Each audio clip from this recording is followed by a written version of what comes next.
Hello out there in Webland, and welcome to another edition of Movies Are Boring, the only show on the internet where two defense journalists sit and talk about pop culture and the movies. I am your host, Matthew Galt.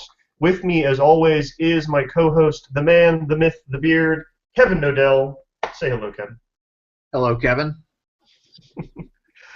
Today, we are going to be talking about a made-for-TV movie from the late 90s called The Pentagon Wars, which I think is an incredibly prescient and interesting movie. It follows the career of a bird colonel named James Burton, who goes to the Pentagon at the behest of Congress to oversee development of the Bradley fighting vehicle. And then while he's there, he runs afoul of a general played by Kelsey Grammer, who really wants the Bradley to go into production. And it's kind of this dark comedy back and forth between those two men, essentially. It kind of lampoons the Pentagon and lampoons the procurement process. Set in the 80s, came out in 1998, and is based on a memoir written by the Colonel, played by Cary Elwes, James Burton. So, Kevin, what did you think of the film? I loved it. It was funny to me because it takes the tone of a wacky screwball military comedy from like the 80s or 90s. It felt kind of like Stripes or Sergeant Bilko, except for that it was about the actual procurement process, and everything they were talking about is really, really dangerous. Yeah, it was really. It is really odd because especially like the opening moments of the film are this lieutenant colonel getting off the tram at the Pentagon and trying to find Kelsey Grammer's office, and him walking down the hallway like with a piece of paper in his hand trying to figure out which office he's supposed to go to. And there's just all these little plaques with these just strings of letters, CJOTFXY. He just has no idea where he is or what's going on. There's a lot of moments like that that kind of lampoon the bureaucracy. It did remind me a lot of the Steve Martin Sergeant Bilko film. But what's messed up is how much of the story that they're telling is true and dangerous, and how many American soldiers could have possibly died if this Bradley fighting vehicle, in the condition that it was in the film, had actually gone out, had actually been rolled out into production. How much do you know about the Bradley fighting vehicle, the actual vehicle, Kevin? Yeah, even its completed product is fairly controversial about how effective it really is. And I actually not too long ago had a conversation with a soldier about it. He never really used Bradleys when he was in. Tell everybody out there kind of the basics of what the Bradley is. What it's supposed to be for. Well, it's explained in a very wonderful montage in this film. Yes, that was one of my favorite moments in the movie. And you can actually find it on YouTube. It's a 10-minute sequence about the beginning of the design process and the end. It began as a pretty straightforward armored personnel carrier, not unlike the Stryker. But then one of the generals decided that somebody from an armored unit, from the armored procurement, needed more scouts, and they didn't have scouts in the budget, so they decided, why don't we just make this an armored personnel carrier and a scout, which there are some problems with. But then somebody suggested also that it would need a turret. So basically it became something that was designed very much by committee. Right. It's the camel of... It's the camel of military procurement. Right. And ultimately, the big issue in this film is they want to do testing on the armor, because in order to maintain its speed, to be a scout, they sacrificed armor and plated it with aluminum. Right. Which is very dangerous for something that's because they added the turret, and because it's also an armored personnel carrier, in addition to being a scout, it's a very large vehicle and something that would draw a lot of fire if the enemy would see it. They would probably focus fire on it, and for it to be made out of aluminum and to be a hybrid personnel carrier is very dangerous for anybody who'd be inside. Right, because the aluminum catches fire, burns, and then releases a toxic gas that kills everyone inside, correct? Right. Okay. In terms of the real life Bradley, even in the state that it's in, a lot of people who use Bradleys really like it, kind of. Because, and this is what I was talking about with the soldier I mentioned. He mentioned that when you're trained on a system and it's what you use, you become very loyal to it, since it's you have to trust. So people who have fought with Bradleys are always very proud to have be on a Bradley crew, and often say, "I love the Bradley," even though they constantly complain about all the problems that the Bradley has. And I think more. What are some of those? What are some of the problems that the real life Bradley has?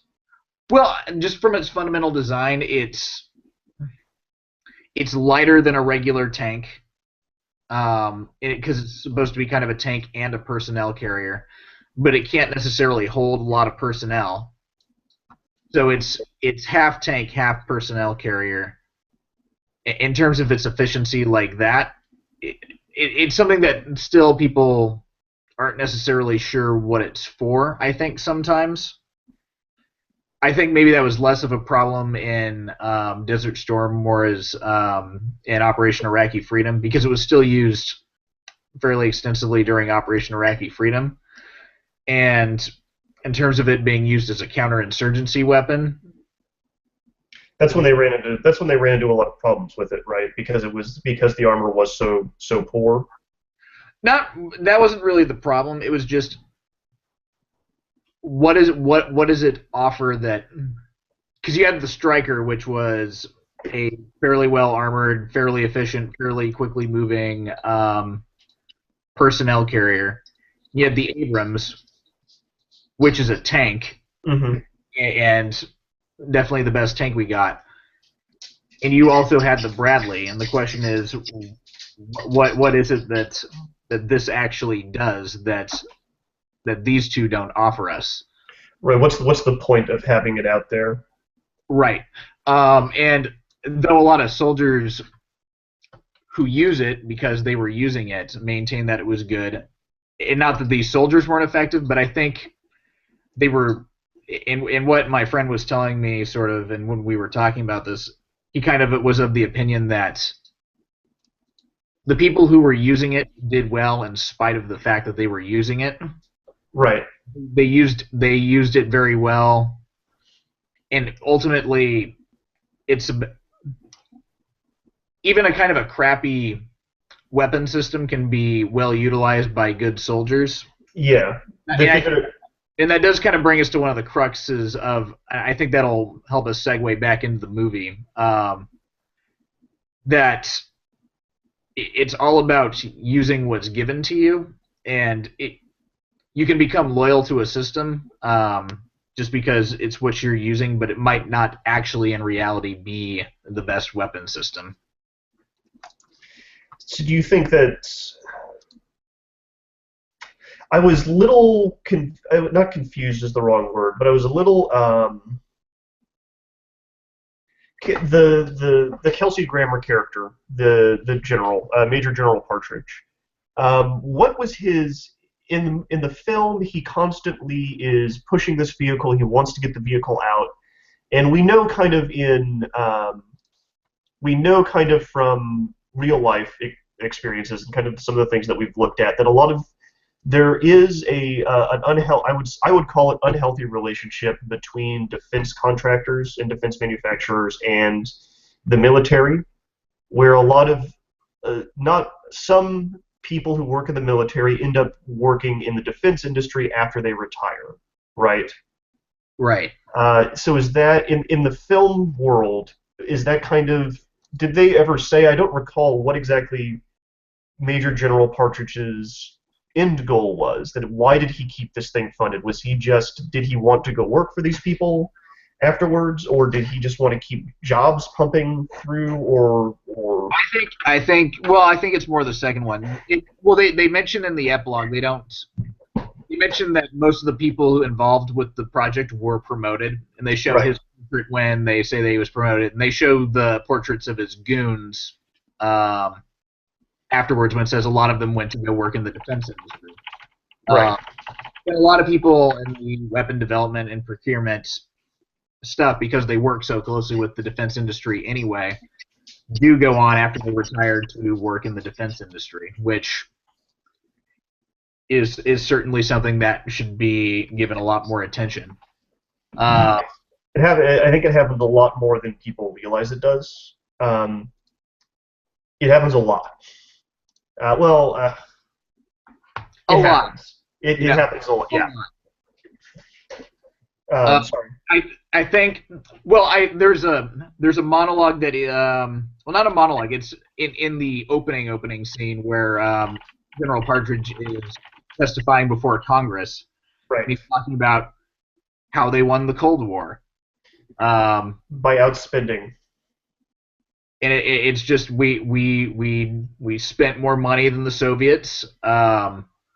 We just developed more weapons faster than they could do it, and it's just keeping that assembly line going. They do mention that it is also sort of part of it is about jobs that senators will, who represent their district and want factories in their district, will support these programs because it gives their constituents jobs. And that's ostensibly why we still have why they're still manufacturing N1A1 Abrams in Lima, Ohio, correct? Right, which for years the Army has told them to stop. Yeah, is another interesting aspect of that. I think this film does, to some degree, touch on the idea that not everybody who's necessarily in the military and in uniform is super jazzed about this system. No, there are people that are fighting it from the inside, absolutely.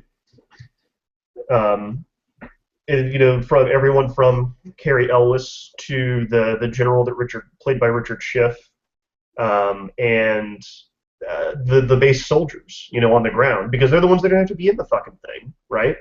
Right. That's kind of what bothers me really about a lot of this stuff and I'm glad that they hammered into it. It seems like some of these guys in the upper echelons care more about the weapons and cool toys and manufacturing stuff than they do about soldiers' lives. Like the thing with the aluminum, that's insane that would be overlooked to me. Because what's going to happen the first time it does get hit with a rocket, catches fire, and everyone inside dies? That's awful. They even mention it. Partridge mentions it when he's talking to Colonel Burton, that we'll fix it in the field. We'll fix it in the field, yeah.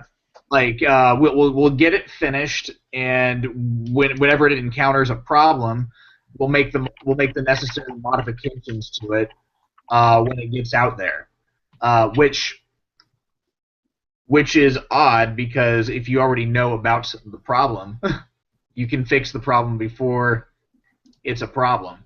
Yep. But it's not necessarily unique. I did do a little bit of background research on the book about what's in there. I do need to, and we were talking about this before we started filming this, that I really want to read this book now. I've known about it for a while, but I've never gotten around to reading it. In the book, they also talk about the acquisition of the F-16 and the A-10 Warthog. Right, which were weapon systems that I think the book is more about this war between an old guard who are behind kind of things like the Bradley fighting vehicle, these weapon systems that they've been working on for years, who are kind of in this Cold War mindset of shoveling money into these weapon systems, and the new guard that want actual weapons that are worth a damn, right? Like the A-10 Warthog. Well, no, and it's something that I looked a little bit in the background, because the book is kind of divided into two parts. It's the overall struggle and Colonel Burton's personal experience on the Bradley. But one of the things that's kind of mentioned in the book about like the F-16 and the A-10 Warthog, these were things that the service chiefs didn't actually want. Right. They were in fact cheaper than the ones that they actually wanted, despite being better. In addition to being more cost efficient, they were more field efficient as well because they were simpler, more straightforward, and just more efficient weapon systems. It occurs to me that there's a good video game analogy here that I'm going to use. Okay, Uh, I'm if, curious. if you've played any of the Final Fantasy games, uh, there's kind of a classic system for them where you have these different kinds of mages. So you've got your white mage that heals and etc., and you've got like your black mage that deals damage, has destruction spells. Then you got your red mage that's kind of in the middle, can kind of do a little bit of everything, but nobody uses red mages because they suck and they get your party killed. The red mages are things like the Bradley fighting vehicle, like I would argue the F-35. Yeah, these Absolutely, the F-35. these weapon systems that are designed to do a little bit of everything, and they kind of end up sucking at everything because they can do everything. Whereas your black mages are your A10s. They're focused. They're really good at the couple things that they do, and you know, I think that's a good analogy. I'll stand by it. It's nerdy. I don't care. I mean, I think that's a solid analogy. Though one of the counter arguments is that it's more cost efficient to use something that can do a little bit of everything than to have specialty things for everything. I think that there is something to be said about that argument if these programs were designed a little bit better. Right. I've used that argument for the F-35, except for when you crunch the numbers, it's not cheaper and it's not more efficient at all. It's gonna. They think that thing's gonna end up being what 1.5 trillion all said and done. Something like that. Yeah. And they eliminate the A-10 Warthog. They say to save money. So it's an interesting dynamic, and it's a little bit terrifying. It would almost be funny if it wasn't a real thing. The right, argument, which is kind of what the movie does. Yeah. You know, it's sad because I think it's this really important topic in American life that we don't really talk about. You know, that Fallows piece in the Atlantic recently touched on all these things, and I think really well. That we have this disconnect from the American public has a disconnect from the American military way in a couple of very troubling ways, and Fallows talks about it way more articulately than I ever could. Everyone should read the piece. But the clever thing of this movie is that it piggybacks some really harsh truths and some really scary stuff on the back of a really funny, almost slapsticky comedy, right? Like you get Carrie Elwes chasing a truck bed full of dead sheep around a military base. That's pretty funny until you realize that the sheep are dead because the aluminum caught fire during a test and killed all of them. I don't know. It is a very dark comedy, and I'm glad it was made. But I think it's kind of sad that we have to get people to pay attention to this kind of stuff. We have to piggyback it onto these kinds of films.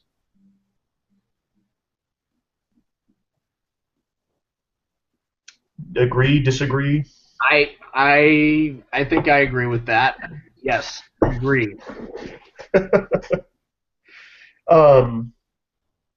Do you know anything about like the beginning of the film when they're talking about all the different ways they were testing some of the weapon systems? Like they got I think my favorite was the missile, that the heat-seeking missile that they were only able to get to hit the tank when they had attached a bunch of hot plates to the tank to heat it up.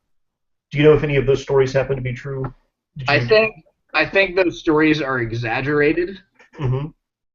I think a lot of those are fairly accurate, and there are certainly multiple cases of tests being rigged in that sort of way to be more in line with results, as well as military exercises.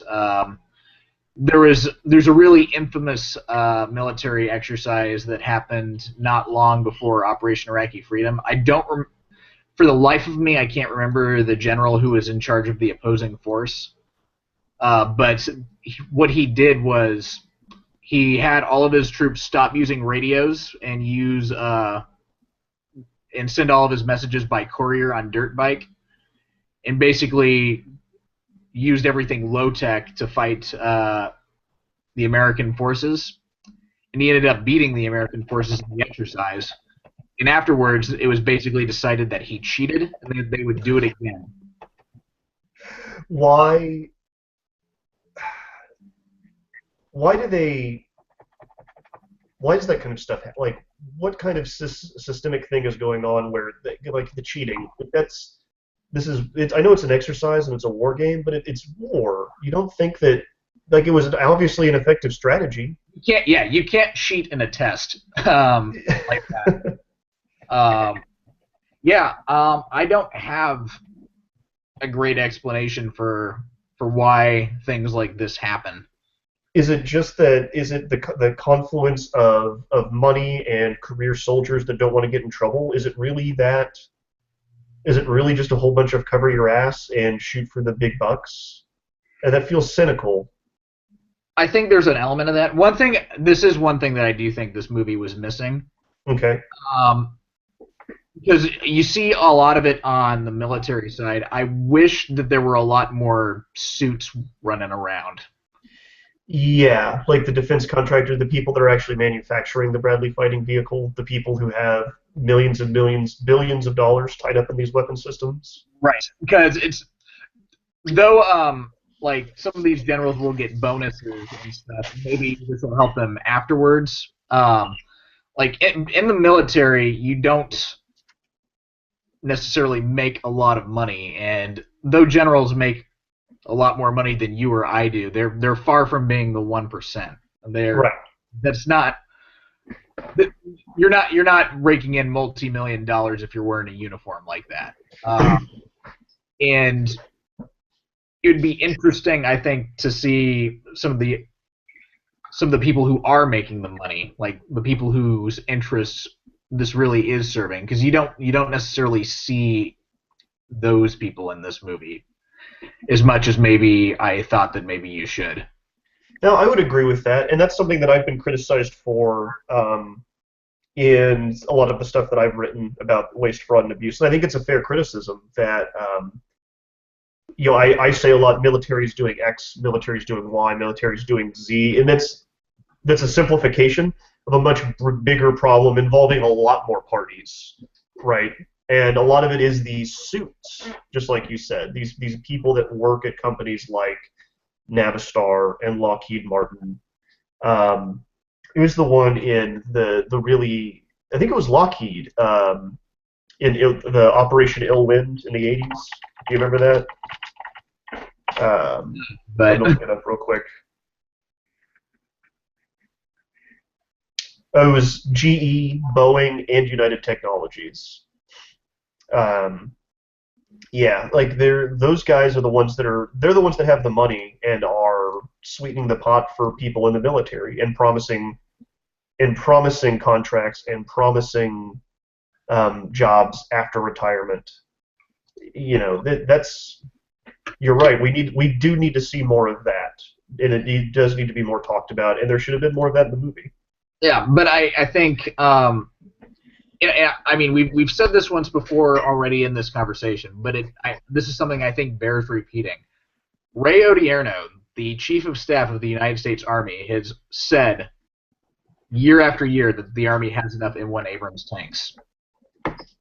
Like he is vocally he hasn't even been subtle about it. He's said we have enough tanks. He's asked that they not get any more tanks because they don't need them. But for some reason, which, I mean, okay, not for some reason. We know the reason. Yeah. They keep getting manufactured, and the Army keeps getting more tanks despite requesting that they not anymore. And this happens a lot, actually, where the military will say, we have enough of this thing, or we don't necessarily actually want this thing. And Congress or someone will say, too bad, here's 5,000 more of this thing. That one is that one specifically. I believe there's Congress. There's senators. It's two senators, the Ohio senators. One of them sits on a committee that keeps helping this get approved. The N1 Abram. So that's fun. You wanted to also talk about the inaccuracies in the film, the difference between real life and the movie. Yeah, we can touch on some of that. I mean, I think the movie is definitely accurate in spirit, but it's worth pointing out that there are some things that are fictionalized. And though, like I said, there's the things that I know are fictionalized, but I'd actually like to read the book to find out which ridiculous things might not actually be fictionalized. Right. A lot of ridiculous things. But, for instance, one thing is they have the Israelis buying the M1 Abrams tank, or I mean the Bradley tank, which Israel never did. No, we sold. America did sell some to Saudi Arabia, but never to Israel. Never happened. I think Saudi Arabia was the only country that did buy Bradleys. I think that's right. However, I think there was a point to that scene because it was the whole thing about modifying the Bradley to their specifications because the Israelis knew it was. Yeah, they took one look at it and said it's a cool vehicle, but we're not going to take it like that. You're going to have to modify it in these ways before we buy it. And I think because there have been other weapon systems where similar things have happened where we've taken it to another country and they've looked at it and said, we're not going to take that until you do this, this, and this. And then we will make an export version, which is, in point of fact, superior to the version that we were producing to use domestically and for our operations abroad, which is kind of outrageous if you think about it. It is absolutely outrageous. It's awful. So that's I think why they even though that wasn't necessarily something that happened with the Bradley, it's something that has happened, and I think it's something that the book touches on with other weapon systems. Mm-hmm. So it's something they put into the film to give people a visualization of this has happened. Yeah, they simplified it a little bit just to make it work in a movie, and God bless them for it. The other inaccuracy was in the film, Cary Elwes is a lieutenant colonel, and in reality, the actual James Burton was a full colonel. Correct. Right. Cary Elwes is way too young to be a bird colonel, but Government Waste has never been so handsome. I don't know. Some of those upper level Pentagon guys. I really enjoyed that Rip Taylor was one of the generals. Who is Rip Taylor? That I don't know. I'm looking him up real quick. He was in Office Space. Oh yeah. That he was one of the guys in the room when they were designing the designing the Bradley by committee. Yeah. Actually, now that I think about it, there's a few faces from Office Space in this movie. Yeah, there were. Also, Richard Schiff, who's from The West Wing, who was Toby Ziegler in The West Wing, was in it. It was very funny. There's a lot of good people in this movie. One of the main characters from the Zach Braff hospital drama, whose name escapes me, or hospital comedy. Scrubs. Scrubs, yes. But he was also in. Yeah, did you mention that he was also in Office Space? Because he definitely was. Yes, he was. Yeah. You're right. There was a lot of Office Space. He was one of the Bobs. I actually didn't really think about that until now, but it's very appropriate that there'd be so many people from Office Space in this movie. that it is, yeah, lots of nice two different bureaucracies operating. Hmm. All right, well, everyone should watch the Pentagon Wars. There's DVD available on Amazon. Clips of it are available on YouTube, especially the one where they designed the Bradley fighting vehicle by committee. It starts in 1968. Richard Schiff shows up. He's got his. He shows him. They were like, "Oh, this is great. This is amazing." But wouldn't it be cool if we put a turret on top of it? And wouldn't it be maybe we can put some portholes on the side so our guys can fire guns out? And it just keeps going. I think that may be one of the best scene. That's the best scene in the movie, I think. And I'm going to put a link to it in the write-up of this, so you should click that and watch it. You have anything else to add, Mr. Nodell? I don't.